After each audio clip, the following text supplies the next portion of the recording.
তরিনা doctor ফ্রিজের পানি খেতে বারণ করছে। আমি মায়ের দিকে তাকিয়ে বোতলটা টেবিলে রাখলাম। কয়েক সেকেন্ড তাকিয়ে থেকে অবশিষ্ট পানিটুকু ঢকঢক করে পান করে ফেললাম। হাতের উল্টো পিঠে মুখ মুছে বললাম, বারণ করেছে বলেই খাচ্ছি। দিন দিন ফাজিলের চূড়ান্ত হচ্ছিস। আমাদের কোনো কথাই তো শুনিস না। এখন ডাক্তারের কথাও শুনছিস না। সমস্যা কি তোর? এত অবাধ্য কেন তুই? সমস্যা হচ্ছে ডাক্তার মেহেরাব রেহমান। অন্য কোনো ডাক্তার হলে নিশ্চয়ই নিষেধ শুনতাম। তোমরা আমাকে কেন তার কাছে নিয়ে গেছো? পরিচিত ডাক্তার থাকতে অন্য কারো কাছে কেন যাব? না গেলে নাই। আমার যা ইচ্ছে তাই করব। কর, যা ইচ্ছে কর। আমি আর কিচ্ছু বলবো না। মা রাগ করে প্রস্থান করলেন। আমার বড় আপু পড়ছিল। ওর মাস্টার্সের ফাইনাল পরীক্ষা চলছে, তাই বাবু নিয়ে চলে এসেছে এখানে। আপু বই বন্ধ করে শোধালো, মেহরাব ভাইয়ের ওপর তোর এত রাগ কেন? লোকটা ভীষণ অসভ্য আপু। সর্বদা মেয়ে মানুষের সাথে লটকে থাকে। কই, আমি তো কখনো দেখলাম না। দেখবি কি করে? তোমার দুই নয়নে শুধু দুলাভাইয়ের বসবাস। তার মধ্যে তোমার কাছে একটা ক্যাসেট। ক্যাসেটই সামলাবে নাকি কে কার সাথে লটকে থাকে সেসব দেখবে? যদি কোনো বিয়েবাড়ির অনুষ্ঠানে যায়, সেখানে সেই মহান ব্যক্তি থাকবেই। আর তিনি থাকবেন মানে চতুর্দিকে মেয়েদের আনাগোনা। দেখলে মনে হবে সে মিষ্টি আর চারপাশে মাসি ভৌ ভৌ করছে। এখানে ওর দোষটা কোথায়? ওর চারপাশে মেয়েরা থাকে, ও তো মেয়েদের পেছন ঘোরে না। এখানেই তো তার দোষ আপু। সে কি পারে না সেখান থেকে সরে যেতে? আবার প্রতি শুক্রবারে দেখি মাঠে ফুটবল খেলে, ক্রিকেট খেলে। মেয়েরা হাঁটতে বের হলে হাঁ করে তাকিয়ে থাকে। তখন সে কি পারে না খেলা বাদ দিয়ে বাড়িতে চলে আসতে? ৬টা দিন টানা হাসপাতালে ডিউটি করিস, একটা দিন তো রেস্টেরও দরকার আছে। কিন্তু না, বান্দার রেস্ট নেবে না। আর রেস্ট নিলে মেয়েদের বা দেখবে কিভাবে? একটু আগে তার কাছ থেকে এলাম। কি হয়েছে জানো? একজন নার্স পারে না শুধু তার কোলে গিয়ে বসে। তখন সে একদম চুপ। কেন? তখন কি সে পারত না নার্সকে ধমক দিতে? অথচ তাকে ধমক না দিয়ে কাকে ধমক দিল জানো? আমাকে।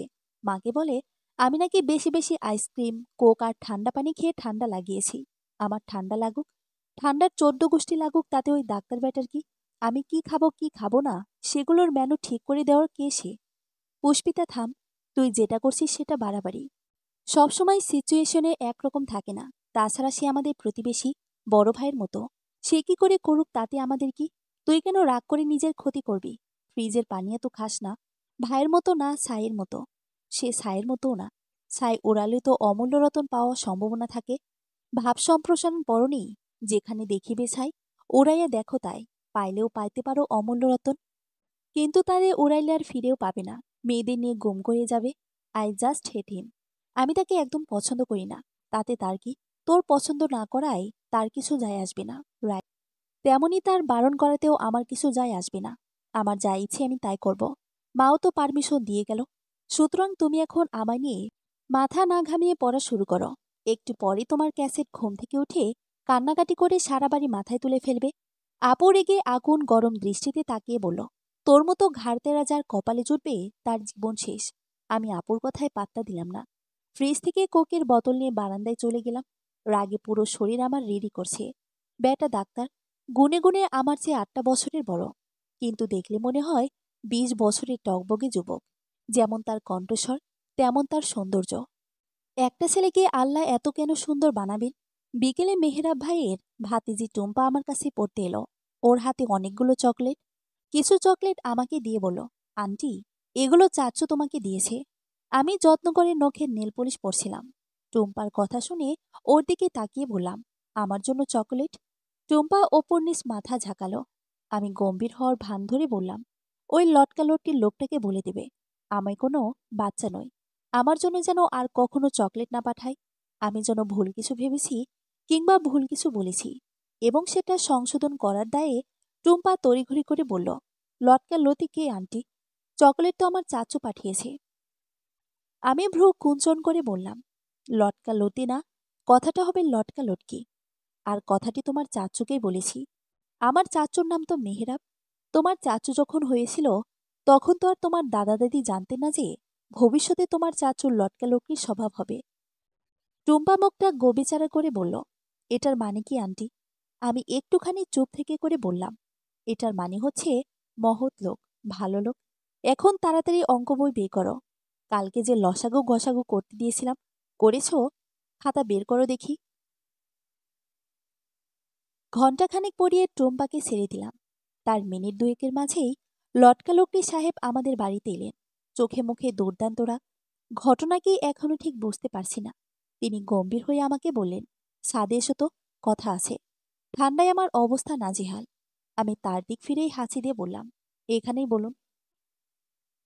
তিনি নাক মুখ কুঁচকে বললেন, দেখে হাঁচি দিতে পারো না নাকি? আর এখানে বললে তোমারই সমস্যা হবে। আমি বাঁকা দৃষ্টিতে তাকিয়ে বোঝার চেষ্টা করলাম ঘটনা কি। পরক্ষণে বললাম, ঠিক আছে, আপনি যান, আমি আসছি, জলদি, আমার হাতে বেশি সময় নেই। বলে তিনি ধূপধাপ সিঁড়ি বেয়ে ছাদে চলে গেলেন। আমার মেজাজ চটে গেল তার কথার ধরনে। ভাবখানা এমন যেন তিনি দেশের প্রাইম মিনিস্টার। হাতে সময় কম তো অমন নষ্ট ঘড়ি পরে এখানে আসা কেন? সময় বেশি আছে এমন ঘড়ি ব্যবহার করা যায় না? আমি বের বের করতে করতে ফ্রিজের কাছে গেলাম। এক হাতে পানির বোতল আর অন্য হাতে কোকের বোতল নিয়ে ফ্রিজ আটকানোর সময় পাশ থেকে আপু বলল, একটু আগে এতগুলো ঠান্ডা পানি আর কোক খেলি, এখন আবার এগুলো নিয়ে কোথায় যাচ্ছিস? একজন বিশেষ লোককে জ্বালিয়ে পুড়িয়ে ভস্য করতে। আমি কোক খেতে খেতেই ছাদে গেলাম। মেহেরাব ভাইয়ের পরনে ধবধবে সাদা রঙের শার্ট, দেখতে সুন্দর লাগছে। এমন ভাবনা মনে আসতেই মনকে করা শাসন করতে লাগলাম। তিনি আমাকে দেখে যারপনায় অবাক হয়ে বললেন, এসব কি? চোখের সমস্যা নাকি? দেখে না পানি আর কোক। ঠান্ডায় গলার অবস্থা কি হয়েছে খেয়াল করেছ? এর মধ্যে আবার কোক, ঠান্ডা পানি খাচ্ছ? হ্যাঁ, খাচ্ছি। আমাকে নিয়ে এত মাথা ব্যথা করা লাগবে না আপনার। কেন ডেকেছেন সেটা বলেন। তিনি সম্ভবত রাগ কন্ট্রোল করার চেষ্টা করছেন। দাঁতে দাঁত চেপে বললেন, তুমি টুম্পাকে কি বলেছ? কি বলেছি? সেটাই তো তোমার মুখ থেকে শুনতে চাচ্ছি। কত কথাই তো বলেছি। আপনি কোন কথা শুনতে চাচ্ছেন? তুমি ওকে বলেছ আমি লটকা লোকটি লোক? এগুলো কেমন ধরনের শব্দ? একটা শিক্ষিত মেয়ে হয়ে এমন কথা তুমি বলো কি করে? সত্যি কথা বলতে, শিক্ষিত আর মূর্খ আছে নাকি? সত্যি কথা সবাই বলতে পারে। এটা সত্যি কথা। এই ওয়ার্ড দ্বারা কি বোঝাতে চাও? আপনি যে সবসময় মেয়েদের সাথে লটকে থাকেন, এটাই বোঝাতে চাই। রাগে দুঃখে তিনি বোধহয় কথা বলার ভাষায় হারিয়ে ফেলেছেন। এমনভাবে হাঁ করে তাকিয়ে আছেন, আমি যেন সেসব থোড়ায় পরোয়া করি। আমাদের নীরবতা কাটল টুম্পার ডাকে। আমাদের পাশের বাড়িতেই তারা থাকেন। টুম্পা ছাদ থেকে জোরে চেঁচিয়ে বলছে, লটকা চাচ্ছ, দাদু ডাকে তোমায়। টুম্পার সাথে ছাদে আরও বাচ্চারাও ছিল।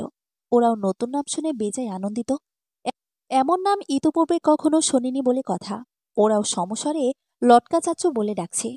লটকা লোকটির নামটা বোধহয় বেশি বড়ই যায়, তাই শুধু লটকা নামটাকে বেছে নিয়েছে। এদিকে ওদের ডাক শুনে আমার এত হাসি পেল যে হাসতে গিয়ে আমি হাসি দিয়ে ফেলেছি। তিনি পারছে না শুধু আমাকে গিলে ফেলতে, শুধু যাওয়ার পূর্বে চিবিয়ে চিবিয়ে বলে গেলেন, আমার মান সম্মানে কিছুই বাকি রাখলে না তুমি। তোমার মতো সঙ্গী যেন শত্রুরও না হয়। শোনো পুষ্পি, তোমার রাগের জোর কোনো ভিত্তি নেই তুই জানিস? আমি সোমার কথা শুনে ভ্রুকুঞ্চন করে তাকালাম। কলেজে আমার সবথেকে কাছের বান্ধবী সোমা। পান থেকে চুন খসলেও সেটা সবার আগে আমার ওকে বলা যায়। ওর ক্ষেত্রেও সেম। আমরা একে অপরের নারী নক্ষত্র পর্যন্ত জানি। কেউ কাউকে ছাড়া এক মুহূর্ত থাকার কথা ভাবতেও পারি না। কোনোদিন আমি অথবা সোমা না এলে স্যার ম্যামরা সবসময় মজা করে জিজ্ঞেস করবে, কি ব্যাপার, আজ সাথেরটা আসেনি? প্রশ্ন শুনে আমরা মলিন হাসি দিলেও সেদিন সারাটা দিন খুব বাজে কাটত। এমন না যে আমাদের সাথে কেউ মিশে না কিংবা মিশতে চায় না। অনেকেরই আমাদের প্রতি অগাধ কৌতূহল থাকা সত্ত্বেও কেন জানি আমরাই মিশতে পারি না। আমাদের এটাই মনে হয় যে আমরা দুজনে দুজনের জন্য যথেষ্ট। আমাদের বন্ধুত্ব সম্পর্কে আমাদের দুই পরিবারই অবগত। সুমার ভাবি তো মজা করে এটাও বলে যে শেষমেশ আমরা সতীন না হয়ে যাই। এরকম হওয়ার অবশ্যই একদম চান্স নেই। সুমার যে বয়ফ্রেন্ড সে খুব সরল মনের। আমাকে আপু ছাড়া কখনো কোনো কথা বলে না। সত্যি বলতে আমিও তাকে ভাইয়ের চোখে দেখি। জিজু দুলাভাইটিকে আদে ঘরালে এরকম মস্করা কেন যেন আমার ধাতে নেই। এমনকি আমার নিজের দুলাভাইকেও আমি ভাইয়া বলেই ডাকি। এজন্য শুরুতে অনেকে অনেক কথা বলতো, আমি রসকস ছাড়া আনরোমান্টিক ইত্যাদি ইত্যাদি। সেদিন ভাইয়া অর্থাৎ আপুর স্বামী আমার মাথায় হাত বুলিয়ে বলেছিল, মানুষের কথায় কান দেবে না, তুমি আমাকে ভাইয়া বলেই ডাকবে কেমন? আমি বোধহয় এক প্রসঙ্গ ছেড়ে অন্য প্রসঙ্গে চলে গেলাম। সুমার কাছে বরং আবার ফিরে আসা যাক। মেহরাব ভাইয়াকে আমি যে বাড়াবাড়ি রকমের অপছন্দ করি সেটা বোধহয় সুমার চেয়ে ভালো কেউ জানে না। প্রতিবার লটকালটকি সাহেবের ওপর করা রাগ আমি সুমার ওপরে প্রয়োগ করি। সুমা কিছু বলে না, নীরবে আমার রাগ সহ্য করবে প্রথমে, তারপর বুঝাবে ওই লোকের ওপর রাগ করে কোনো লাভ নেই। আমি সুমার প্রশ্নের জবাব না দিয়ে পাল্টা প্রশ্ন করলাম, রাগের ভিত্তি কেন থাকতে হবে? না থাকলে রাগ কেন করতে হবে? তুই কি রাস্তার অপরিচিত কারোর ওপর রাগ করবি কখনো অযথা? কিন্তু তিনি তো আমার পরিচিত। আমি জানি সে তোর পরিচিত, শুধুই পরিচিত, কাছের কেউ কিন্তু নয়। আমরা রাগ তাদের উপরই করি যারা আমাদের কাছের মানুষ, আপন মানুষ। পরিচিত হলেই যে তাদের উপর রাগ করার অধিকার আমাদের আছে তা তো নয়। এখন রাগ করার জন্য আমাকে অধিকার আদায় করতে হবে তা নয়। আমাকে একটা কথা বলতো, তার উপর রাগ করে তোর লাভ কি? তোর কি আদৌ কোনো ফায়দা আছে? সে কি তোর বয়ফ্রেন্ড নাকি হাজবেন্ড? সি, সারাদিন মেয়েদের সাথে লটকে থাকে। ওরকম একটা ছেলে আমার হাজবেন্ড অথবা বয়ফ্রেন্ড কি করে হতে পারে? সুমা শব্দ করে হেসে ফেলল। আমি অবাক হয়ে জিজ্ঞেস করলাম, তুই হাসছিস কেন? তোর কথা ভেবেই হাসছি। হাসির কি এমন করলাম আমি? সুমা উত্তর না দিয়ে আমার আরেকটু কাছে এসে বসল। আমার গলা জড়িয়ে ধরে ফিসফিস করে শুধালো, বাই এনি চান্স তুই তাকে ভালো টালো বেশি ফেলিসনি তো? প্রশ্নটাই হয়তো এমন কিছু ছিল, আমি যেন চমকে গেলাম। ভালোবাসা আর মেহেরাব রেহমান, উত্তর মেরু আর দক্ষিণ মেরু কি কখনো এক হতে পারে? আমি তৎক্ষণাৎ সুমার হাত ছড়িয়ে দিয়ে বললাম, পৃথিবীতে অনেকগুলো অসম্ভব কিছু থাকলে তার মধ্যে এটাও একটা অসম্ভব সম্ভাবনা। তাই তাহলে মেহেরাব ভাইয়া মেয়েদের সাথে লটকে থাকলে তুই কেন জেলাস হোস? তোর কেন রাগ হয় বলতো? কারণ সে মেয়েদের সঙ্গে একটু বেশিই মেশে, দেখলেই মেজাজ খারাপ হয়ে যায়। আমাদের ক্লাসের রাকিব তো পাক্কা প্লেবয়। আজ এই মেয়ে তো কাল ওই মেয়ে। কতগুলো মেয়ের সাথে রিলেশন করে তার কোনো ইয়ত্তা নেই। এসব তুইও জানিস। কই, তোকে তো কখনো দেখলাম না রাকিবকে নিয়ে মাথা ব্যথা করতে। এসব বলে তুই কি প্রমাণ করতে চাইছিস? আমি কিছুই প্রমাণ করতে চাচ্ছি না। আমি শুধু জানতে চাচ্ছি তোর মনে তার জন্য ভালোবাসা আছে কিনা। তুই নিজেও নিজেকে প্রশ্ন কর, ভাব। আমার মনে হয় উত্তর পেয়ে যাবি। এখন চল ক্লাসে যাই, টিফিন টাইম শেষ। আমি এই বিষয়ে আর কোনো কথা না বলে ওর সাথে ক্লাসে চলে গেলাম। কিন্তু সুমার বলা শেষ কথাগুলো তখনও আমার মাথায় ঘুরছিল। বাড়িতে ফেরার পর আবার যে লাউ সেই কদু। সন্ধ্যায় ছাদে কাপড় আনতে গিয়ে দেখি লটকা লটকি সাহেব ফোনে যেন কার সাথে লটকে আছেন, কথা বলছেন হেসে হেসে। পারছে না শুধু হেসে ছাদের ফ্লোরে গড়াগড়ি খেতে। বিরক্তিকর লোক একটা। কিছুদিন পরের কথা, আপুর পরীক্ষা শেষ হয়েছে গতকাল। আজ ভাইয়ার আসার কথা ছিল আপুকে নিতে, কিন্তু গতকাল রাত থেকে সে বিছানায় পড়ে আছে। তাই আর কয়দিন আপুকে আমাদের বাসায় থাকতে বলল। কিন্তু ভাইয়া অসুস্থ শুনে আপু অস্থির হয়ে পড়েছে। এমন হওয়ারই কথা। ভালোবেসে বিয়ে করেছে দুজন। আমার আপু যতটা না ভালোবাসে তার চেয়েও বেশি ভাইয়া ভালোবাসে। দুজনে দুজনকে চোখে হারায়। পরীক্ষার এই কয়টা দিন আপু আমাদের বাড়িতে থাকলেও মন মতো পড়েছিল ভাইয়ার কাছে। ভাইয়ার অফিস দূরে বলে ওরা আলাদা ফ্ল্যাটে থাকে। আপু এখানে মানে বাসায় ভাইয়া একা, দেখাশোনা করার মতো কেউ নেই। ভাইয়া অসুস্থ শুনেই আপু ব্যাগপত্র সব গোছানো শুরু করেছে। বাবা সকালেই অফিসে চলে গেছে। 6 মাসের বাবু আবার এত ব্যাগ নিয়ে আপু তো একা যেতে পারবে না। তাই কলেজে ফোন দিয়ে আমাকে মা বাড়িতে নিয়ে এসেছে। এখন আপুর সাথে আমি যাব। মা যেতে পারত, কিন্তু মা চলে গেলে আবার বাবার খাওয়া দাওয়াই কষ্ট হবে। কারণ আমি এখনো রান্নাবান্না রপ্ত করতে পারি না। একটা প্লেট ধুয়েও বাড়িতে খেতে হয় না আমার। সেই মেয়ে কিনা আমার বাড়ি সামলাতে পারবে? আমি আপুর সঙ্গে আমি রওনা দিলাম। বাড়ি ফিরে আপু ভাইয়াকে নিয়ে ব্যস্ত হয়ে পড়ে। বাবু আমার কাছে। শুধু খাওয়ার সময় আপুর কাছে দিয়ে আসি। এছাড়া ঘুম পাড়ানো, গোসল করানো, কোলে নিয়ে হেঁটে বেড়ানো এসব আমিই করেছি। এই জন্য বোধহয় খালামণিদের দ্বিতীয় মা বলা হয়। বাবুর নাম তো বলা হয়নি। ওর নাম পৃথা। আমার নামের সঙ্গে মিলিয়ে রাখা হয়েছে। নামটা সুন্দর না? আমি ঘুমন্ত পৃথার মুখে চুমু খেলাম। কিভাবে যে দেখতে দেখতে 5টা দিন কেটে গেল বুঝলামই না। বিকেলে বাবা আসবে নিতে। আজ আসলেই অবশ্য আর যাওয়া হবে না। কাল সকাল সকাল চলে যাব। পৃথা হওয়ার পর থেকেই আমি ঘন ঘনই আপুর বাসায় আসতাম। মাঝে মাঝে বায়না করতাম আমাদের বাসায় নিয়ে আসার জন্য। কিন্তু এত ছোট বাচ্চাকে তো আর মা ছাড়া রাখা যাবে না। পৃথাকে ছেড়ে যেতে মন সত্যি খুব কাঁদছিল। তবে এই 5 দিনে আমি অদ্ভুত একটা জিনিস উপলব্ধি করেছি। সেই জিনিসটা হলো শূন্যতাবোধ টান। আর মানুষটাকে জানেন? মেহরাব রেহমান। সেই কুৎসিত নামের বিরক্তিকর মানুষটা। সারাক্ষণ মেয়েদের সাথে লটকে থাকা মানুষটাকে কেন যে এত মিস করেছি আমি নিজেও সেটা জানি না। তার ফোন নাম্বার আমার কাছে না থাকলেও ফেসবুক আইডি আছে। আমার সঙ্গে অ্যাডও আছে। কিন্তু বদলোকের অ্যাক্টিভ স্ট্যাটাস অফ করে রাখা। নিশ্চয় লুকিয়ে চুকিয়ে প্রেম করে। প্রেম করে মানে তার জীবনে কেউ আছে। কথাটা ভাবতে বুকের ভেতর এমন মোচড় দিয়ে উঠল কেন? আগে তো কখনো এমন হয়নি। অবশ্য আগে তো কখনো তাকে নিয়ে এমন ভাবিও নি আমি। ফেসবুকে অ্যাড থাকলেও এখনো পর্যন্ত একটা হাই হ্যালো হয়নি আমাদের। না সে আমাকে কখনো মেসেজ করেছে, আর না আমি করেছি। তাই এই ৫ দিনে একটুখানি কথা বলার প্রবল তৃষ্ণা জাগলেও ইগোকে জিতিয়ে দেওয়ার জন্য আমি আর মেসেজ করিনি। লুকিয়ে লুকিয়ে আইডি স্টক করেছি, ছবি দেখেছি। ব্যাস এই পর্যন্তই। পৃথাকে রেখে আসার কষ্টে বুক নিয়েও বাড়িতে ফিরলাম আনন্দের সাথে। এর অবশ্য একটা কারণও আছে। অনেকদিন বাদে বিরক্তিকর লোকটাকে সামনে থেকে দেখতে পাবো, হয়তো তাই। আমাদের সকালে আসার কথা থাকলেও ভাইয়া আর আপু আসতে দেয়নি। আমরা রওনা দিয়েছি বিকেলে। বাড়িতে পৌঁছাতে পৌঁছাতে সন্ধ্যাও পেরিয়ে গেছে। রুমে গিয়ে আগে গোসল করে নিলাম। ভাবছি টুম্পার খোঁজ করার বাহানায় মাকে নিয়ে একটু ওই বাড়িতে যাব। এই সুযোগে বদ লোকটাকেও দেখা হয়ে যাবে। গোসল শেষ করে চুল আঁচড়ে ড্রয়িং রুমে যাওয়ার পর মা বলল, তোর নাস্তা টেবিলে দেওয়া আছে, খেয়ে নিস। আমি একটু ওই বাসায় যাচ্ছি। ওই বাসায় মানে? টুম্পাদের বাসায়? হ্যাঁ। এটা জেনে মেঘ না যেতে বৃষ্টি সরব ছিল আমার জন্য। আমি আনন্দে আটখানা হয়ে বললাম, আমিও যাব না। কতদিন হলো টুম্পাকে দেখি না। আয় তাহলে। আমি খুশি মনে মায়ের সঙ্গে ওই বাসায় গেলাম। বুকের ভেতর কেমন যেন ঢিপ ঢিপ আওয়াজ হচ্ছে। এই বাসায় আগেও আমি বহুবার এসেছি। কই, তখন তো এমন হয়নি। আজ তাহলে এমন হচ্ছে কেন? মা কলিং বেল চাপার পর দরজা খুলে দিলেন সে লোকটাই, যাকে দেখার জন্য আমি তৃষ্ণার্ত ছিলাম। আজ শুক্রবার বলে পাঞ্জাবি পরেছেন। কি সুন্দর লাগছে দেখতে। এমন সুন্দর ছেলে দেখলে মেয়েরা তো লটকে যাবেই। তিনি চমৎকার হাসি দেয়াকে মাকে সালাম দিলেন। পরে আমাকে বললেন, আরে পুষ্পিতা, কেমন আছো তুমি? আজ আরও একটু রাগ হলো না আমার। আমিও হেসে বললাম, ভালো আছি। আপনি? আমিও ভালো আছি। এসো ভেতরে এসো। আমি আর মা ভেতরে গিয়ে দেখলাম ড্রয়িং রুমে অনেক মানুষজন। এদেরকে আমি চিনি। সবাই তার আত্মীয় স্বজন। বাসায় কোনো অনুষ্ঠান ছিল নাকি কে জানে। মেহরাব ভাইয়ার মা আমাদের দেখে আনন্দিত হয়ে বসতে দিলেন। এরপর মিষ্টিসহ আরও অনেক নাস্তা এনে আমাদের খেতে দিয়ে তিনিও পাশে বসলেন। আমি চুপ করে বসে থাকলেও আর চোখে বারবার তাকেই দেখছিলাম। তিনি তখন টুম্পার সাথে খুনসুটিতে ব্যস্ত। আন্টি বারবার খেতে বলায় আমি চামচ দিয়ে কেটে একটু মিষ্টি মুখে পড়লাম। মাও মিষ্টি খেতে খেতে বলল, তাহলে বিয়ে কি ফাইনাল? আন্টি সহাস্যে বললেন, হ্যাঁ ভাবি, অনেক চেষ্টার পর ছেলের মেয়ে তো পছন্দ হয়েছে।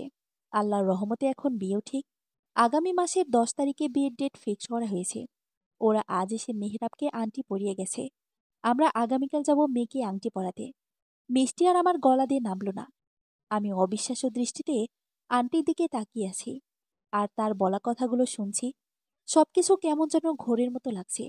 মেহরাব ভাইয়ের বিয়ে ঠিক হয়ে গেছে। মাত্র 5 দিন বাড়িতে ছিলাম না আমি। এই কদিনে যে এত কিছু ঘটে যাবে কল্পনাতে ছিল। এখনো সব অবিশ্বাস্য লাগছে। কিন্তু আন্টি মেয়ের ছবি দেখিয়েছেন। দেখতে বেশ সুন্দরী। নামটাও সুন্দর, রূপা। সেও পেশায় একজন ডক্টর। তবে নতুন। 2 মাস পরে ডাক্তারি পাশ করেছে। হোক নতুন, তবুও তো ডক্টর। মেহরাব ভাইয়ার নিজে একজন ডাক্তার। সে বিয়ে তো একজন ডাক্তারকেই করবে। আমার মতো কলসপোড়া মেয়েকে তো আর বিয়ে করবে না। কিন্তু এসব আমি মনকে বোঝাতে পারছিলাম না কোনোভাবেই। অনেকক্ষণ রুম থেকে বারান্দা, বারান্দা থেকে রুম পর্যন্ত পায়চারি করে সোমাকে ফোন করে সব বললাম। সব শুনে সোমা নিজেও স্তব্ধ। প্রথমে তো বিশ্বাসই করতে চাইল না, বরং কঠিন স্বরে বলেছিল, সবসময় মজা ভালো লাগে না। তোর মনে হয় এই বিষয়টা নিয়ে আমিও মজা করব? তার মানে সত্যি তার বিয়ে ঠিক হয়েছে? হ্যাঁ। কি অদ্ভুত। নিজের অনুভূতিটা এত দেরি করে কেন বুঝলি রে পুষ্পি? সুমার আদরে আশকারা পেয়ে আমার ভেতরে জমে থাকা কান্নাগুলো এবার বাঁধ ভেঙে বেরিয়ে এলো। কোনো জবাবও দিতে পারছিলাম না, বা আমি। ওপাশ থেকে সুমার বিস্মিত স্বর ভেসে আসে, তুই কাঁদছিস? আমি উত্তর না দিয়ে কল কেটে দিলাম। এত কষ্ট কেন হচ্ছে আমার? এরপরের সময়গুলোতে আমাকে কঠিন পরীক্ষা দিতে হলো। ভালো না থেকেও এক বুক কষ্ট পুষে রেখে বাড়ির মানুষের সামনে হাসিখুশি থাকার অভিনয় করাটা যে কতটা কষ্টকর, সেটা আমি এই প্রথম অনুভব করতে শিখলাম। এমনও হয়েছে যে কান্না করেছি 5 মিনিট হয়নি, অথচ এরপরই আবার মায়ের সাথে হেসে কথা বলেছি। আস্তে আস্তে অবশ্য নিস্তব্ধ হয়ে যেতে লাগলাম। এই নিস্তব্ধতা যেন বাবা কিংবা মায়ের চোখে না পড়ে, সেজন্য কলেজ থেকে ফিরে বেশিরভাগ সময় বই সামনে নিয়ে বসে থাকতাম।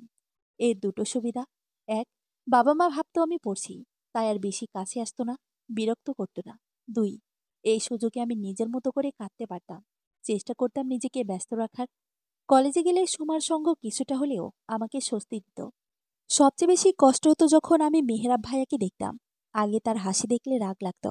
এখন তার হাসি দেখলে কষ্ট হয়। বারংবার মনে হয়, এটা তো সুখের হাসি। কিছুদিন পর বিয়ে করবে, বউ থাকবে তার। নিশ্চয়ই এসব ভেবে খুশিতে আটখানা হয়ে থাকে সবসময়।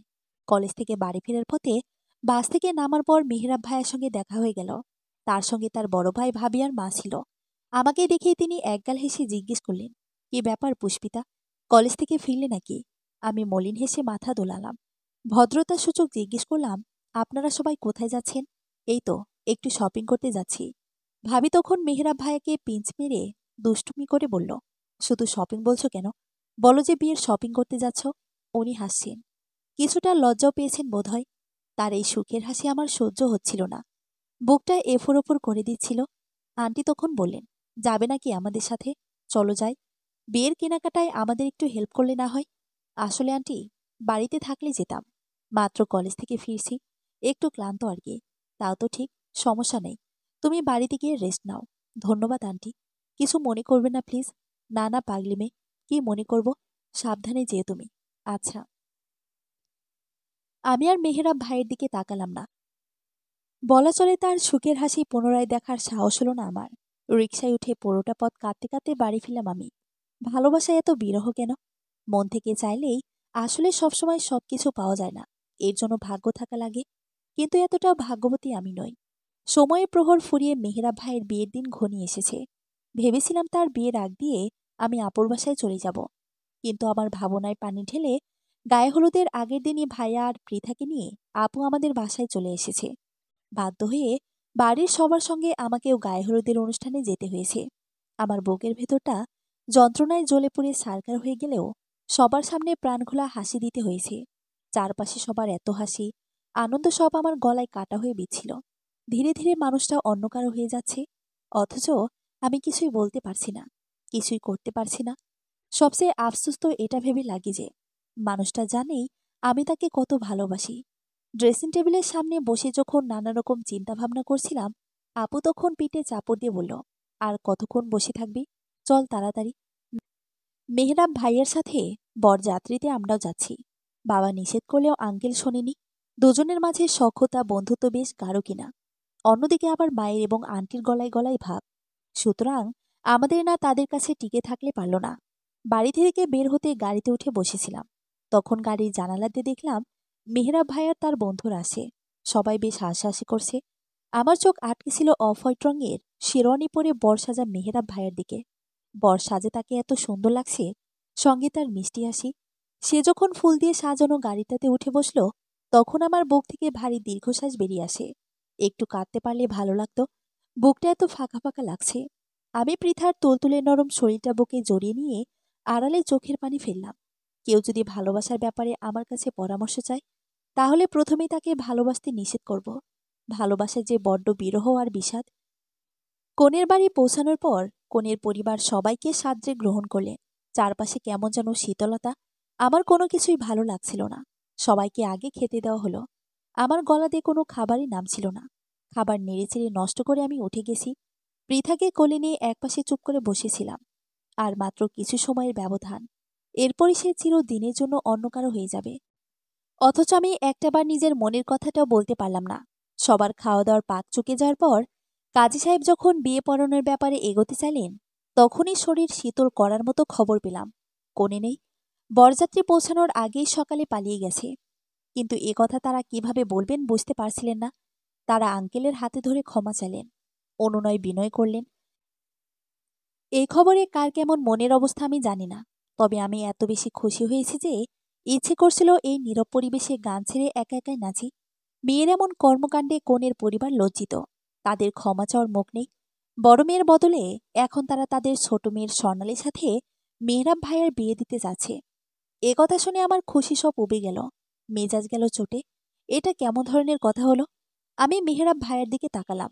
রূপা আপু পালিয়েছে কথাটা শোনার পর যেমন স্তব্ধ হয়েছিল, এখনও সেরকমই আছে। স্বর্ণালীর সাথে বিয়ের কথা শুনে বিশেষ কোনো পরিবর্তন হলো না। আঙ্কেল বেশ কিছুক্ষণ চুপ করে থেকে বললেন, ঠিক আছে, আমি একটু ছেলের সঙ্গে আলাদা কথা বলে ভেবে জানাতে চাই। কনের পরিবার রাজি হয়ে গেল। বরযাত্রী সবাইকে আলাদা কথা বলার সুযোগ দিয়ে কনের পরিবার আত্মীয় স্বজন সবাই চলে গেলেন। এখন সবাই আলাপ আলোচনা করছে কি করা যায়। সবার আগে আঙ্কেল মেহরাব ভাইকে জিজ্ঞেস করলেন, তুমি কি চাও? আমার ভীষণ ভয় হতে লাগলো। তিনি যদি রাজি হয়ে যান? আমি আর কিছুই ভাবতে পারছিলাম না। আমার মাথাও কাজ করছিল না। শুধু একটা জিনিসই আমার মস্তিষ্কে গেঁথেছিল যে এই সুযোগটা আমাকে কাজে লাগাতে হবে, নিজের মনের কথা জানাতে হবে। ময়মরূপী সব ভুলে গিয়ে লজ্জা শরমের মাথা খেয়ে আমি মেহেরাব ভাইয়ের সামনে গিয়ে বললাম, আমি আপনাকে ভালোবাসি। উপস্থিত সবার রিয়াকশন কেমন হলো আমি জানি না, মাথা তুলে তাকাতেও পারছি না। শুধু এতক্ষণ যে চাপা আলাপ আলোচনা চলছিল সেসব থেমে গেছে। আমার দৃষ্টিনত সেই মুহূর্তে হাতে টান পড়ল আমার। ফিরে তাকানোর পূর্বেই মা আমার গালে সজোরে থাপড় দিয়ে বলল, মাথা ঠিক আছে তোর?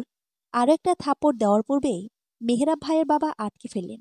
আমার চোখের পানি মুছে দিয়ে মাথায় হাত বুলিয়ে বললেন, আমার ছেলেকে ভালোবাসিস? বেশ তো, তাহলে তুই হবি আমার মেহেরাবের বউ। আমি বিস্মিত হয়ে তাকালাম। তিনি আমার বাবাকে উদ্দেশ্য করে বললেন, কি রে, তোর মেয়েকে আমার পুত্রবধূ বানানোর অনুমতি দিবি না? বাবা তৎক্ষণাৎ কোনো উত্তর না দিলেও পরে ঠিকই রাজি হয়ে গেলেন। আঙ্কেল কনের পরিবারকে সব বুঝিয়ে বললেন, এমনিতেও মেয়ে পালিয়ে যাওয়ায় তাদের লজ্জার শেষ নেই। এখন তো আর ছোট মেয়েকে বিয়ে দেওয়ার জন্য জোর করতে পারেন না। তাই ইচ্ছে হোক কিংবা অনিচ্ছায় তারা কোনো শব্দও করল না। কিছু কাছের আত্মীয় স্বজন, মেহরাব ভাইয়ের বন্ধুবাদে বাকি বরযাত্রীদের বাড়িতে পাঠিয়ে দেওয়া হলো। যারা ছিল তাদের, এবং কাজে নিয়ে কাজে অফিসে গিয়ে বিয়ে পড়িয়ে দিল আমাদের। আমার মনের ভিতর তখন রং বেরঙের প্রজাপতি ওড়াউড়ি করছিল। আর চোখে তার দিকে তাকিয়ে তার মলিন মুখ দিকে মনে মনে বললাম, মিস্টার লটকা লটকি সাহেব, এবার একবার যখন আমার সাথে লটকে গেছেন, এখন বুঝবেন আমি কি জিনিস। এতদিন শুনে এসেছি বিয়ের পর নাকি অনেক কিছু বদলে যায়, বিশেষ করে বদলে যায় একটি মেয়ে, বদলে যায় তার পরিবর্তিত গোটা জীবন। কিন্তু একটা মানুষ যে এতটা পরিবর্তন হয়ে যেতে পারে, সেটা মেহরাব ভাইয়াকে না দেখলে বুঝতেই পারতাম না আমি। আমার মধ্যে বিশেষ কোনো পরিবর্তন নেই। পড়াশোনা, পরিবার সব ঠিকঠাক আছে আগের মতোই। যখন যেই বাসায় ইচ্ছে থাকছি, কোনো ধরাবাঁধার নিয়ম নেই। তবে বিয়ের প্রায় 1 সপ্তাহ ভীষণ ব্যস্ততায় কেটেছে। দুই পরিবারের আত্মীয়স্বজনেরা দলে দলে এসেছে। যতটা সম্ভব আপ্যায়নের ব্যবস্থা করা হয়েছে সবার। সবাই আবার চলে যেতেই সবকিছু স্বাভাবিক হয়ে গিয়েছিল। কেবলমাত্র বদলে গিয়েছিল আমার আর মেহেরাব ভাইয়ের মধ্যকার কথাবার্তার আদান প্রদান। বিয়ের দিন থেকেই প্রয়োজন ছাড়া সে আমার সাথে কথা বলে না। এমনকি আমি তাকে আমার সামনে হাসতেও দেখিনি। এক বিছানায় ঘুমানোর পরেও কখনো ভুল করেও আমার হাত তার গায়ে পড়েনি। রাতে যে কাত হয়ে ঘুমাতো, সকালে সেই কাত ঘুম থেকেই উঠত। একটা মানুষ এইভাবে কেমন করে ঘুমাতে পারে আমি বুঝি না। প্রথম প্রথম বিষয়গুলো স্বাভাবিকভাবে নিলেও এখন কেমন যেন লাগে। সবচেয়ে খারাপ লাগে সে আমার সাথে কোনো কথা বলে না। আগে তো খুব খোঁজ খবর নিত, রাগারাগি করত, ঝগড়া হতো আমাদের। আর এখন কাছাকাছি থেকে মনে হয় মাঝখানে কত দূরত্ব। সুমার সাথে বিষয়টা নিয়ে কথা বলেছি আমি। সুমার সাজেশন ছিল আমি যেন সরাসরি মেহেরাব ভাইয়াকে কথাগুলো জিজ্ঞেস করি। গতকাল রাতে আমাদের বাসায় ছিলাম। সুমার সাথে ফোনে কথা বলে মনে হলো আসলে কিছু বিষয় তার সাথে খোলাসা করা দরকার। আমি ওই বাড়িতে যাওয়ার পর শাশুড়ি মায়ের সঙ্গে দেখা হলো। আমি তাকে কখনো মা, আবার কখনো আন্টি বলে সম্বোধন করি। তিনি বললেন, এত দেরি করে আসলি কেন? নাস্তা করবি, আসো। আমি খেয়ে এসেছি। মেহেরাব ভাইয়া বাসায় নাকি হাসপাতালে চলে গেছে। মা মুচকে এসে বললেন, বোকা মেয়ে, এখনো ভাইরা। আমি কিছুটা লজ্জা পেয়ে মাথা নত করে ফেললাম। মা বললেন, ঘরেই আছে, বের হবে একটু পর। আচ্ছা বলে আমি রুমে গেলাম। তিনি রেডি হচ্ছিলেন। একবার দরজায় আমার দিকে তাকিয়ে আবার নিজের কাজে ব্যস্ত হয়ে পড়লেন। আমি মনে মনে কথাগুলো গুছিয়ে নিলেও সব যেন এলোমেলো হয়ে গেল। যা যা বলবো ভেবে এসেছিলাম তা তো বলতে পারলামই না। উল্টো কাঁদো কাঁদো স্বরে জিজ্ঞেস করে ফেললাম, আপনি আমার সাথে এমন করছেন কেন? তিনি বেশ স্বাভাবিকভাবে বললেন, কেমন? এই যে, ভালোমতো কথা বলেন না। ভালোমতো কথা তো দূরের কথা, আপনি তো আমার সাথে কথাই বলেন না। বলি তো, দরকার ছাড়া একটা কথাও বলেন না আপনি আমার সাথে। রাগ করেছেন আমার উপর? রাগ করব কেন? এই যে, আমার সাথে বিয়ে হয়েছে তাই? সেরকম কিছু না। তাহলে কি ভালোবাসি বলে অবহেলা করছেন? তিনি এবার আমার দিকে তাকিয়ে দীর্ঘশ্বাস নিলেন। আমার চোখের দিকে তাকিয়ে বললেন, সবকিছু আসলে এত দ্রুত ঘটে গেছে যে আমি এখনো সবকিছুর সাথে মানিয়ে নিতে পারছি না। এর মানে কি? কিছু না, দেরি হয়ে যাচ্ছে, আমার যেতে হবে। আমি আর কিছু বলতে পারলাম না, তাকে আটকাতেও পারলাম না। শুধু খুব স্পষ্টভাবে তার সূক্ষ্মভাবে এড়িয়ে চলাটা বুঝতে পারছিলাম। আর সব বুঝেও আমার কিছু করার নেই, শুধুমাত্র মৌনতা ছাড়া। তার পরিবর্তনের সাথে সাথে আমার মনও বিষিয়ে যাচ্ছিল। আগের সেই চঞ্চলতা যেন কোথায় পালিয়ে গেল। হঠাৎ করে আমি হাসতে ভুলে গেলাম। ভালোবাসায় যে এত যাতনা তা তো জানতামই না। ভালো তো আরো অনেকেই বাসে। কই, তারা তো আমার মতো যন্ত্রণা নেই। তারা তো ঠিকই ভালো আছে ভালোবাসার মানুষটার সাথে। তাহলে আমার ভালোবাসায় কমতিটা ঠিক কোথায়? তার পরিবর্তনের রেশ আমার মাঝেও এমনভাবে প্রবেশ করে যে আমি বাড়ির কারো সাথে স্বাভাবিক কথাটাও পর্যন্ত বলি না। চারপাশে সবকিছু নিয়ে বিরক্ত হয়ে গেছি আমি। বিয়ের প্রথম দিকে চেষ্টা করতাম তার কাছে কাছে থাকার, দুষ্টুমি করার। এই তো সেদিনের কথা। ভেবেছিলাম আমার চঞ্চলতা তার পছন্দ। খুব শখ করে পেছন থেকে জড়িয়ে ধরে গালে একটা চুমু খেয়েছিলাম। তিনি গম্ভীর স্বরে বলে উঠেছিলেন, সবসময় সবকিছু ভালো লাগে না পুষ্পিতা, এসব একদম করবে না। সেই যে তার রাগী স্বর আমার কর্ণকুহরে প্রবেশ করল। সেই সাথে প্রস্থান করল আমার ভেতরকার সকল চঞ্চলতা, শখ, ইচ্ছে সব। সেই থেকে আমি নিজেও যেন গুটিয়ে গেলাম কিছুটা, দূরত্ব গড়ে নিলাম। এবারই চেয়ে নিজের বাড়িতেই বেশি থাকতাম। কেউ কিছু জিজ্ঞেস করলে বলতাম, আমার ওই বাসায় ঠিকমতো পড়া হয় না, ঘুম হয় না। বড়রা কি বুঝেছে জানি না, কিন্তু তারা হঠাৎ করে একটা সিদ্ধান্ত নিলেন। সন্ধ্যায় দুই পরিবার একসাথে বসলেন। আমাদেরও ডাকা হলো। তারা আমাদের আলাদা স্পেস দেওয়ার জন্য ঘুরতে যেতে বলল, যাকে আধুনিক ভাষায় হানিমুন বলে সবাই। সবার সামনে তিনি কিছু না বললেও রাতে আমাকে একা বললেন। মা জোর করাতে আজ রাতে এখানেই থেকে যেতে হয়েছে। যখন ঘুমানোর জন্য অন্য রুমে গেলাম, তিনি শান্ত কণ্ঠে ডাকলেন, পুষ্পিতা। হুঁ, আমি এখন অনেক ব্যস্ত, কিন্তু বাড়ির মানুষ তো সেটা বুঝবে না। তুমি ওদেরকে বলবে যে এখন কোথাও যাব না আমরা। আমি তাচ্ছিল্য করে হাসলাম। অন্ধকার রুমে সেই হাসির নজরে এলো না হয়তো তার। অবশ্য তার চোখে যখন আমার পরিবর্তনটাই আটকায়নি, সেখানে এই হাসি আর এমন কি। আমি কোনো দ্বিমত না করে বললাম, আচ্ছা বলবো, থ্যাংক ইউ। কেন? আমার কথা রাখার জন্য। ব্যাপার না, ঘুমান। সে উল্টো পাশ ফিরে শুয়ে পড়ল। আমিও অন্যদিক ফিরলাম। বুকের গহীন থেকে বেরিয়ে এলো ভারী দীর্ঘশ্বাস। অন্ধকার রুমটিতে এখন বিরাজ করছে পিনপতন নীরবতা। সম্পর্কের টানাপোড়েনে আমি হাঁপিয়ে উঠেছি। আমি যদি আগে কখনো একটু টের পেতাম যে ভালোবাসলে এত কষ্ট পেতে হয়, তাহলে বিশ্বাস করুন, কাউকে ভালোবাসার মতো এমন বিশাল দুঃসাহস দেখাতাম না। মনের জমিনে যখন ভালোবাসা নামক বীজের দৈহিকতা বাড়ছিল, ঠিক তখনই উপড়ে ফেলে দিতাম। এখন আমার ভালোবাসায় ভয় হয়, ভীষণ ভয়। আমার জন্য এমন কিছু অপেক্ষা করছে, জানলে হয়তো আমি কখনো বিয়েটাও করতাম না। তাছাড়া এই বিয়ের মানে কি? যাকে ভালোবাসি তাকে নিজের করে পেয়েছি ঠিকই, কিন্তু সেটা শুধুমাত্র কাগজে কলমে। মানসিকভাবে ভালোবাসে আমি তাকে পাইনি।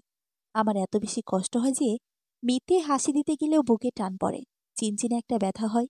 আমাদের হানিমুনে যাওয়া হয়নি। পড়াশোনার অজুহাত দেখিয়ে আমি প্ল্যান ক্যান্সেল করেছি। এই জন্যই তিনি অবশ্য খুশি হয়েছিলেন। পরের দিন রাতেও দিয়েছিলেন শুষ্ক ধন্যবাদ। আমি শুধু হাসি। এই হাসি আনন্দের নয়, বিষাদের। পরের সপ্তাহ থেকে আমার টেস্ট পরীক্ষা। কিন্তু আমি কিছুই পারি না। সারাক্ষণ বইয়ে মগজে থাকলে কি হবে? পড়া তো আমার আর হয় না।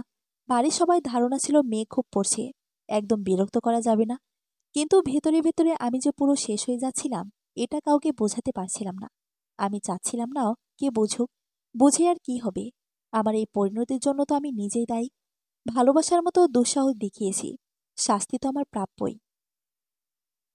আমি জানি আমার পড়াশোনা কিছু হবে না, তবুও বই নিয়ে বসে আছি। আমার মা এলো গরম দুধ নিয়ে। টেবিলের পর গ্লাসটা রেখে মাথায় হাত রাখল। নরম স্বরে ডাকল, পুষ্প। আমার ভেতরটা যেন মুহূর্তেই গলিয়ে গেল। ঝরঝর করে কেঁদে ফেললাম আমি। মা আমার মাথাটা তার বুকে চেপে ধরে বলল, আমার পরিটার এত দুঃখ কেন? আমি উত্তর দিতে পারলাম না। এতটা দিন শুধু সোমা জানত আমি কিসের মধ্যে দিয়ে যাচ্ছি।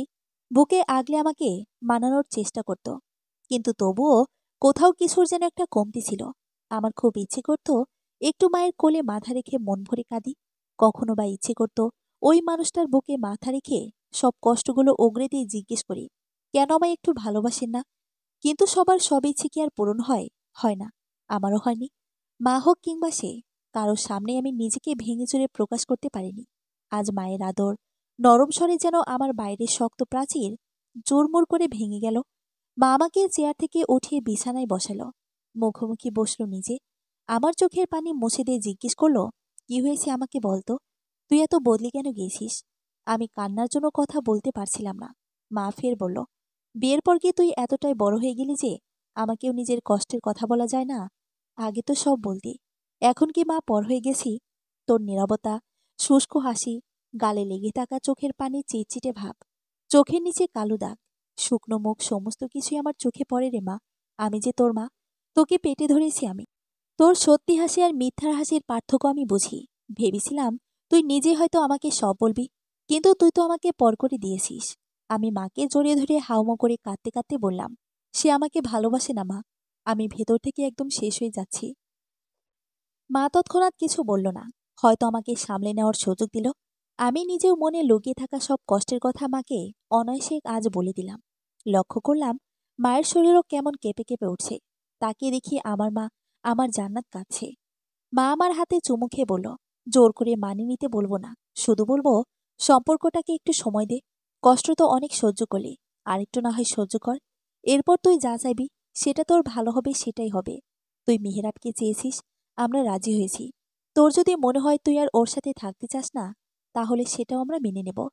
কিন্তু তোকে আগে ধৈর্য ধরতে হবে, সময় দিতে হবে, নিজেকে এবং নিজের মনকে বুঝতে হবে, মেহেরাবকে বোঝার চেষ্টা করতে হবে। ডিভোর্স কিন্তু কোনো সহজ বিষয় না মা। এত দূর অব্দি পৌঁছানোর আগে নিজের সমস্তটা দিয়ে চেষ্টা কর আরেকবার। আমি কাঁদতে কাঁদতেই বললাম, আমি তো তাকে হারাতে চাই না মা। আমি তাকে ছাড়া থাকার কথা ভাবতেও পারি না। কিন্তু তার অবহেলা আমাকে নিঃশেষ করে দিচ্ছে। আমি যে আর পারি না মা।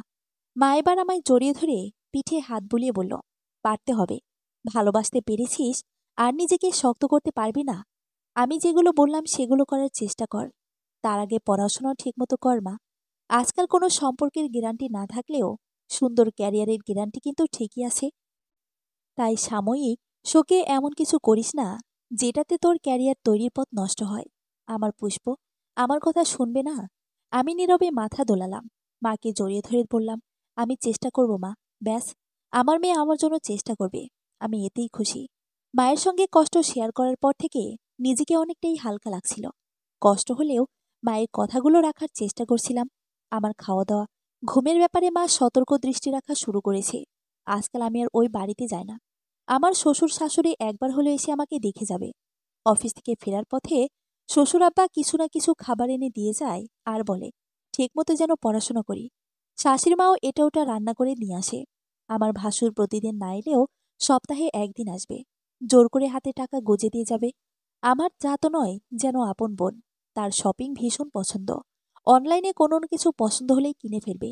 আগে নিজের জন্য কিনলেও এখন থেকে দুটো করে কিনে, একটা আমার জন্য বরাদ্দ। 2-3 দিন পরপরই এটা ওটা নিয়ে এসে বলবে, দেখো তো পুষ্পিতা, এটা কেমন হয়েছে, পরে দেখো। আমি মন থেকেই গ্রহণ করি। এমনকি ছোট্ট টুম্পাও আসে নিয়ম করে, আমার সাথে গল্প করে হাসি সময় কাটায়। আসে না শুধু ওই মানুষটা যার জন্য আমি অপেক্ষায় থাকি, প্রতীক্ষায় থাকি। এমনকি আসে না তার কোনো মেসেজ কিংবা ফোন কলও। মাঝে মাঝে ভাবি, সত্যিকে তাকে ভালোবেসে বড় কোনো অপরাধ করে ফেলেছি। আমি সব চিন্তা ভাবনা মাথা থেকে ঝেড়ে ফেলে চেষ্টা করছিলাম পড়ায় মনোযোগ দিতে। আগামীকাল থেকে পরীক্ষা। এতদিন কোনো চিন্তা না হলেও এবার হচ্ছিল। রীতিমতো ভয়ে হাত পা ঠান্ডা হয়ে যাচ্ছিল আমার। পড়া শেষ করে রাতে ঘুমানোর সময় অপ্রত্যাশিত একটা মেসেজ পেলাম। তার মেসেজ, ভালোমতো পরীক্ষা দিও, অল দ্য বেস্ট। ছোট্ট একটা মেসেজ, তবুও এইটুকু যে আমাকে কতটা আনন্দিত করেছে আমি তা ভাষায় প্রকাশ করতে পারব না। খুব আশা ছিল সকালে হয়তো দেখা হবে। আমি নিজেই ওই বাসায় গিয়ে দেখা করে আসব। কিন্তু আমি গিয়ে তাকে পাইনি। মনটা এত বেশি খারাপ হয়ে গেল যে আমার ইচ্ছে করছিল আমি চিৎকার করে কাঁদি।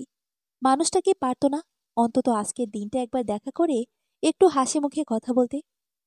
আসলে ভুলটা আমারই। আমি হয়তো বেশি আশা করে ফেলেছি। আরও একটা জিনিসের শিক্ষা পেলাম যে জীবনে আর যাই হোক, কারো কাছে এক্সপেকটেশন রাখতে নেই। এই প্রভাব আমার উপরই ভালোভাবে পড়ল। আবার কেমন যেন ঝিম মেরে গেলাম। চুপচাপ বই নিয়ে বসে থাকতাম। বাকি পরীক্ষাগুলোতেও আর ওই বাসায় গেলাম না। নিজের মতো থাকার চেষ্টা করলাম। সব ভুলে একটু ভালো থাকার চেষ্টা করতে গিয়েও যে মুখ থুবড়ে পড়ব সেটা আশা করিনি। পরীক্ষা শেষ করে বান্ধবীরা ভাবলাম একটু ঘুরতে যাওয়া যায়। এর মাঝে সুমা আর আমি ক্লাসের বাকিদের সাথেও মেশা শুরু করেছি। সুমা নিজেই হেল্প করেছে। অনেক মানুষের মধ্যে থাকলে কষ্ট তো ভুলে থাকতে পারবো, এই আশায়। সুমার প্রচেষ্টা অবশ্য পুরোপুরি সফল না হলেও বিফলে যায়নি। সবার সঙ্গে যখন থাকি তখন আসলেই কষ্টকে এতটা প্রগাঢ় মনে হয় না। মনে হয় এইটুকুই তো কষ্ট, ঠিক মানিয়ে নিতে পারবো। পরীক্ষা যেদিন শেষ হলো তার পরের দিনই আমরা সবাই মিলে বসুন্ধরা শপিং মলে ঘুরে কেনাকাটা করলাম, মুভি দেখলাম। কয়েকজন বলল, অনেকদিন কাচ্চি খাওয়া হয় না। আজ বরং সবাই মিলে কাচ্চি খাওয়া যাক। কাচ্চি আমার আহামরি কোনো প্রিয় খাবার নয়, কিন্তু ওদের জন্য রাজি হয়ে গেলাম। আসল চমকও রেস্টুরেন্টে অপেক্ষা করছিল। ভেতরে যাওয়ার পর দেখলাম একটা টেবিলে দখল করে বসে আছে আমার ভালোবাসার মানুষ, এবং তার মুখোমুখি বসে আছে আমার অপরিচিত একটা মেয়ে। আমি সেখানে থমকে গেলাম। পা বোধহয় মেঝেতে আটকে ছিল, এমনটা মনে হচ্ছিল আমার। আমি সুমাকে উদ্দেশ্য করে বললাম, তোরা গিয়ে বস, আমি আসছি। সুমা চোখের ইশারায় কিছু বললেও সেদিকে আমার কোনো ধ্যান নেই। আমি মেহরাবের কাছে গিয়ে একটা চেয়ার টেনে দুজনের মাঝখানে বসলাম। মেহরাবের চেহারায় কোনো পরিবর্তন না দেখলেও মেয়েটা ভ্রুকুচকে বলল, কে আপনি? আমি এক হাত বাড়িয়ে দিয়ে বললাম, হাই আপু, আমি পুষ্পিতা। আপনি? মেয়েটা বোধহয় ভরকে গেছে, হাত বাড়ালো না, এমনকি মুখেও কিছু বলল না। আমি নিজেই তার হাত টেনে হ্যান্ডশেক করে বললাম, সৌজন্যতা রক্ষা করতে হয়। কি হচ্ছে এসব? আমি এবার তার দিকে তাকালাম। আমার কষ্টের চেয়েও রাগ বেশি হচ্ছিল। অন্য একটা মেয়ের সাথে আমি কিছুতেই তাকে মানতে পারছিলাম না। আমি তার প্রশ্নের পর জবাব দিলাম কঠিন গলায়। বললাম, কিছুই হয়নি, যা হওয়ার এবার হবে, শেষ হবে সব কিছুর। এরপর চেয়ার ছেড়ে উঠে সোজা ওয়াশরুমে চলে গেলাম। এতক্ষণের আটকে রাখা কান্না এবার বর্ষার বৃষ্টি নাই পড়ছিল। আহ, জীবনে কত বড় ভুল যে করেছি ভালোবেসে। নারীকে হাসানো সহজ, কাঁদানো সহজ, কিন্তু নারীর ঘৃণা পাওয়া কঠিন। আর এই কঠিন জিনিসটা যদি একবার হয়ে যায়, তাহলে সেই নারীর ভালোবাসা পাওয়া কঠিন। আমার মনে কি তবে ঘৃণা তৈরি হতে শুরু করেছে? আয়নার দিকে তাকিয়ে নিজের লেপটে যাওয়া কাজল চোখে তাকিয়ে এই প্রশ্নটাই সবার আগে মাথায় এলো। প্রথমে ভেবেছিলাম এখান থেকে চলে যাব, পরে মনে হলো আমি কেন যাব? আমি তো এতটাও দুর্বল নই। আমি তো কোনো অপরাধ করিনি, অন্যায় করিনি, ভুল করিনি। তবে আমি কেন পালাবো? হ্যাঁ, ভুল করার মাঝে যদি কোনো ভুল হয়ে থাকে, তাহলে হয়তো সেটি ওই মানুষটাকে ভালোবাসা। আমি চোখের পানি মুছে মুখে পানি ঝাপটা দিলাম। বড় বড় শ্বাস নিয়ে নিজেকে স্বাভাবিক করার চেষ্টা করলাম। ঠোঁটে জোরপূর্বক টানলাম মিথ্যে হাসি। তারপর বান্ধবীদের কাছে ফিরে এসে আড্ডায় যোগ দিলাম। আমার এই অভিনয়টুকু আর কেউ না বুঝলেও যে সোমার দৃষ্টি এড়িয়ে যায়নি, সেটা আমি ওর চাহনি দেখেই বুঝেছি। আমাদের আগে মেহেরাব এবং সেই মেয়েটা রেস্টুরেন্ট থেকে চলে গেছে। বাড়ি ফেরার সময় আমি আর সোমা আলাদা এসেছি। নিজেকে কোনোভাবেই আটকে রাখতে পারিনি। যতই বলি, পোড়া মন যে কোনো কথাই শোনে না। ঠিকই ওই মানুষটার দহনে জ্বলে পুড়ে ছাই হয়ে যায়। মানে না চোখের বাঁধো। এত কেঁদেও কি চোখ দুটো ক্লান্ত হয় না? সুমা আমার হাত চেপে ধরে বলল, কাঁদিস না প্লিজ। তুই যদি এভাবে ভেঙে পড়িস, তাহলে তো হবে না। তুই ভাইয়ার সাথে কথা বলবি, তাকে জিজ্ঞেস করবি কে এই মেয়ে, কেন আমার সাথে এমন হয় সোমা। তার অবহেলা মেনে নিয়েও তো একটু ভালো থাকার চেষ্টা করছিলাম। আমার সেই চেষ্টাতেও কি ভুল ছিল? আজ কেন তাকে আমার জন্য একটা মেয়ের সাথে দেখতে হলো? আমার বুকটা যে জ্বলে পড়ে যাচ্ছে রে, আমি সহ্য করতে পারছি না। সুমারও বোধহয় আর সান্ত্বনা দেওয়ার ভাষা নেই। শুধু আমার মাথাটা টেনে ওর কাঁধে রেখে এক হাতে জড়িয়ে ধরল আমায়। আমাকে বাড়িতে পৌঁছে দিয়ে ও বাড়ি ফিরেছে। আমি আমাদের বাসায় না ঢুকে মেহরাবদের বাড়িতে ঢুকলাম। আমার ধারণাই ছিল সে বাসা না থাকাটাও স্বাভাবিক ছিল। কিন্তু ভাবি যখন দরজা খুলে দিয়ে বলল, আরে পুষ্পিতা, কি ব্যাপার বলো তো? আজ তোমার বর আগে বাড়িতে ফিরল, আবার তুমিও অনেকদিন পর এলে এই বাড়িতে। আমি তখন অবাক না হয়ে পারলাম না। কাঠিন্যতা লুকিয়ে হাসার বৃথা চেষ্টা করলাম। ভাবি আমাকে যাওয়ার জন্য জায়গা করে দিল। আমি কোনো রকম ভদ্রতা দেখালাম না, দরজায় নকও করলাম না। সোজা চাপিয়ে রাখা দরজা খুলে ভেতরে ঢুকলাম। তিনি ল্যাপটপ নিয়ে বোধহয় কোনো কাজ করছিলেন। আমাকে দেখে তার মাঝে কোনো ভাবাবেগ দেখা গেল না, একদম ভাবলেশীন। আমি সোজা কাজের কথায় চলে এলাম। বললাম, আপনার সঙ্গে আমার কথা আছে। তিনি ল্যাপটপ থেকে চোখ না ফিরেই বললেন, বলো শুনছি। কাজ রাখেন এখন। আমি তো শুনতে পাচ্ছি, তাই না? আমার ধৈর্যের বাঁধ ভেঙে যাচ্ছিল। ল্যাপটপ কেড়ে নিয়ে বিছানার এক সাইডে ফেলে বললাম, আপনার সমস্যা কি আমায় বলেন। তিনি বেশ শান্ত কণ্ঠে বললেন, কোনো সমস্যা তো নেই। সমস্যা না থাকলে এমন করছেন কেন? বিয়ের পর থেকে আমাকে ইগনোর করে যাচ্ছেন কেন? কি করেছি আমি? আপনাকে ভালোবাসা ভুল ছিল আমার? কখনো একটাবার খোঁজ নিয়েছেন আমার? কখনো জানতে চেয়েছেন আমি কেমন আছি, কি চাই? আস্তে কথা বলো। বাড়িতে মা ভাবি আছে। কেন আস্তে কথা বলবো? তারাও জানুক তাদের ছেলে কতটা দায়িত্ববান। তারাও শুনুক তাদের ছেলে ঘরে বউ রেখে রেস্টুরেন্টে মেয়ে নিয়ে ঘুরে বেড়ায়। তিনি আমার কথার মাঝেই ঘরের দরজা আটকে দিলেন। বললেন, তুমি একটু শান্ত হও। আমি শান্ত হওয়ার বদলে আরও রেগে গেলাম। চিৎকার করে বললাম, শান্ত হব? আমি শান্ত হব? কিভাবে আমাকে শান্ত হতে বলেন আপনি? আপনার কোনো ধারণা নেই কতটা কষ্ট আপনি আমাকে প্রতিটা মুহূর্তে দিয়ে যাচ্ছেন। নতুন করে এখন আবার ওই মেয়েটাকে যোগ করলেন। আর কত কষ্ট দেবেন আমাকে? কত কষ্ট দিলে আপনার শান্তি হবে? কে ওই মেয়ে? আমাকে বলেন আপনি। কেন আপনি আমার সাথে এমন করছেন? আমাকে যদি মানতে এতই আপত্তি, তাহলে কেন বিয়ে করলেন? তখন কেন বলে দিলেন না আপনি আমাকে বিয়ে করবেন না? দয়া করে এভাবে তিলে তিলে কষ্ট না দিয়ে আমাকে একেবারে মেরে ফেলেন। আমার দ্বারা আর সহ্য করা সম্ভব হচ্ছে না। আপনি তো আমার পুরো কথা শেষ হওয়ার পূর্বেই আচমকা তিনি আমাকে জড়িয়ে ধরলেন। বিষয়টা বুঝতে আমার কয়েক সেকেন্ড সময় লাগলো। কথা বন্ধ হলেও এবার যেন আমার চোখ পানি বিসর্জন দিয়ে কথা বলতে লাগলো। মেহেরাব আমার মাথায় হাত বুলিয়ে বলল, কেঁদো না পুষ্প, ফুলের চোখে পানি মানায় না। আমি ছিটকে দূরে সরে গেলাম। তার একটুখানি আহ্লাদে তো আমার এতদিনের কষ্ট, রাগ, অভিমান সব মুছে যেতে পারে না। আমি কাঁদতে কাঁদতেই বললাম, ফুলের চোখে পানি মানায় না। না, তাহলে কেন কাঁদান? I am sorry. সরি? হ্যাঁ। কিসের জন্য? তোমায় কষ্ট দেওয়ার জন্য। কষ্ট তো আপনি আমাকে কম দেননি। কোন কষ্টের স্বরে বলছেন? সব। আমি থম মেরে রইলাম। এত শত অভিযোগ থাকা সত্ত্বেও যেন কিছুই বলতে পারছিলাম না। সে আমার হাত টেনে ফের জড়িয়ে ধরল। আমি এবার গলে গেলাম না। কঠিন স্বরে জিজ্ঞেস করলাম, এসব আহ্লাদ কেন দেখাচ্ছেন হঠাৎ? তুমি এমন কঠিন করে কেন প্রশ্ন করো? কারণ আপনি আমাকে এমন বানিয়েছেন। মেহরাব চুপ করে রইল। আমি বললাম, আমি জানি আপনি আমাকে ভালোবাসেন না। আমাদের সম্পর্কটা অনেকটাই পরগাছার মতো আপনার কাছে। গলার কাটা হয়ে বিঁধে আছি তো। কোনো সমস্যা নেই। কথা দিচ্ছি আমি আপনার জীবন থেকে চলে যাব। তার আগে আমার শুধু কিছু প্রশ্ন আছে আপনার কাছে। সেগুলোর উত্তর আমি চাই। এরপর সময় মতো মুক্তি পেয়ে যাবেন। যদি মুক্তি না চাই, চাইবেন না কেন? বিয়ের দিন থেকেই মুক্তি চেয়ে আসছেন। শুধু মুখে বলতে পারিনি এতদিন। আজ যা দেখলাম তা তো আমার মুখে বলে দিতে হবে না। আমাদের দেখার আড়ালেও অনেক সত্য লুকিয়ে থাকে পুষ্প। ঠিক কোন সত্যটা আমার দেখার আড়ালে রয়েছে আমাকে বলতে পারবেন? রূপা আমার পূর্ব পরিচিত ছিল। আমার এক বন্ধুর খালাতো বোন। ওর ফোনেই আমি প্রথম রূপার ছবি দেখেছিলাম। ভালো লেগে গিয়েছিল দেখে। প্রেম টেম করার বয়স, সময় কোনোটাই এখন আমার নেই। আর না আছে তেমন কোনো ইচ্ছে। তাই পরিবারের মাধ্যমেই বিয়ের প্রস্তাব পাঠিয়েছিলাম। ওর সাথে আলাদা কথাও হয়েছিল আমার।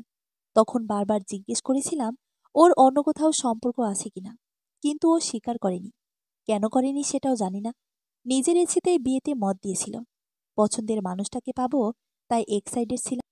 কিন্তু বিয়ের দিন যে আমার জন্য এমন কিছু অপেক্ষা করছিল আমি সেটা মোটেও আশা করিনি। রূপার পালিয়ে যাওয়া শুধু ওর পরিবারের জন্য লজ্জাজনক ছিল না, আমার এবং আমার পরিবারের জন্য অপমানজনক ছিল। ও যদি আমাকে একটাবারও বলতো যে ওর অন্য কোথাও সম্পর্ক আছে, তাহলে আমি কখনোই বিয়ে ব্যাপারে আগাতাম না। কিন্তু ও সেটা না করে অপমান করে গেল। এই বিষয়টা একদম ভেতর থেকে নাড়িয়ে দিয়েছিল আমাকে। যখন ওর ছোট বোনকে বিয়ের ব্যাপারে আমার মতামত জিজ্ঞেস করা হলো, তখন আমি নাই বলতে গিয়েছিলাম। ওই সময় তুমি বললে তুমি আমাকে ভালোবাসো। আমি অবাক হয়নি। কেন জানো? আমার প্রতি তোমার রাগ, জেলাস এসব দেখে অনেক আগে আমি আন্দাজ করতে পেরেছিলাম যে তোমার মনে আমার জায়গাটা অন্যরকম। কিন্তু আমি বুঝেও না বোঝার ভান করতাম। এর অন্যতম একটা কারণ হচ্ছে আমার এজ ডিফারেন্স। আমার কেমন আনইজি লাগতো যখন আব্বু তোমাকে বিয়ে করতে বলল। তখন আমি এমন একটা ঘোরের মাঝে ছিলাম যে কিছু বলতেও পারিনি। এইটুকু বলে সে থামল। আমি চুপচাপ তার কথা শুনে যাচ্ছি। সে দম নিয়ে ফের বলা শুরু করলো, বিয়ে করে বাড়ি ফেরার পর মনে হলো তোমাকে বিয়ে করা আমার উচিত হয়নি। একদিকে রূপার এভাবে অপমান করে পালিয়ে যাওয়া, অন্যদিকে তোমাকে বিয়ে করা। সবকিছু নিয়ে আমার মন খুব বিক্ষিপ্ত ছিল।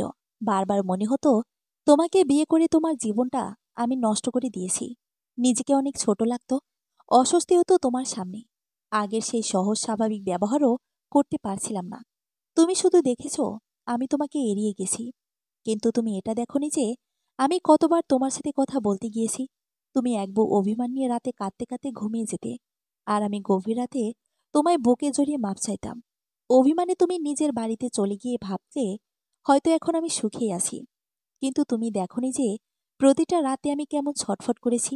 তুমি দেখেছ আমি তোমাকে এড়িয়ে যাচ্ছি। কিন্তু তুমি এটা দেখোনি যে তোমার প্রতিটা পরীক্ষা শেষ হওয়ার আগেই আমি কলেজে গিয়ে দূরে অপেক্ষা করেছি। এত কিছুর পরও কখনো সরাসরি বলতে পারিনি আমার নিজের লোকায়িত কথাগুলো। নিজেকে অনেক বেশি অপরাধী মনে হতো তাই। কথাগুলো অবিশ্বাস্য শোনালেও তার চোখ মুখ দেখে আমার মনে হচ্ছে না মিথ্যা বলছে। মিথ্যা বলার কথাও তো নয়। সে আমাকে আরেকটু অবাক করে দিয়ে আমার 2 হাত ধরে বলল, আজ যে মেয়েটাকে আমার সাথে দেখেছ ওর নাম লিজা। আমার কলেজ লাইফের ফ্রেন্ড। ওর হাজবেন্ড সিয়ামও আমার কলেজ লাইফের ফ্রেন্ড। আমরা ব্যাচমেট ছিলাম 3 জন। ওরা রিলেশন করে গত 2 বছর হবে বিয়ে করেছে। কিন্তু ইদানিং ওদের বনিবনা হচ্ছে না। সিয়াম চাকরির সুবাদে চট্টগ্রাম থাকত লিজাকে নিয়ে। ঝগড়া করে 1 সপ্তাহ হবে লিজা ঢাকায় চলে এসেছে। আমি বিয়ে করেছি এটা ওরা জানত। কিন্তু তোমাকে তো দেখেনি, তাই চিনতে পারেনি। আজ দেখা করেছি সিয়ামকে নিয়েই কথা বলতে। আমরা ওখান থেকে বের হওয়ার পর অবশ্য বলে দিয়েছিলাম, তুমি আমার বিয়ে করাবো। ও তখনই তোমার সাথে আবার কথা বলতে চেয়েছিল। তোমার ভুল ভাঙাতে চেয়েছিল। কিন্তু আমি দেইনি। কেন জানো? আমি মুখে কিছু না বলে জিজ্ঞাসার দৃষ্টিতে তাকালাম। সে মৃদু হেসে বলল, কারণ আমি জানতাম এই বিষয়ে কথা বলার জন্য হলেও তুমি আমার কাছে আসবে। হয়তো আমার ইগো বেশি। এজন্য হয়তো আমি যেচে তোমার কাছে যেতে পারিনি। নিজেকে তোমার সামনে প্রকাশ করতে পারিনি। তাই এই সুযোগটাও আমি হাতছাড়া করতে চাইনি। তাই সব কাজ রেখে এই সময়ে আমি বাসায় বসে আছি, শুধু তোমার অপেক্ষায়। আমি অবাক বিস্ময়ে তাকিয়ে আছি। সে আবার দুহাতের পিঠে চুমু খেয়ে আমার দুগালে হাত রেখে বলল, আমি তোমাকে হারাতে চাই না পুষ্প। ভালোবাসি তোমাকে, আমার প্রিয় ফুল। নিজেকে নিয়ন্ত্রণে রাখা আর সম্ভব হচ্ছিল না। ঠিকই কেঁদে ফেললাম এবার। সে আমাকে বুকে জড়িয়ে বলল, তোমার প্রতি অনেক অন্যায় করে ফেলেছি আমি। সেজন্য আমি অনুতপ্ত। আমাকে তুমি ক্ষমা করে দাও ফুল। আমি কাঁদতে কাঁদতেই তাকে শক্ত করে জড়িয়ে ধরে বললাম, আপনি খুব খারাপ, খুব। আমি আপনাকে কখনো ক্ষমাই করব না। কখনোই না।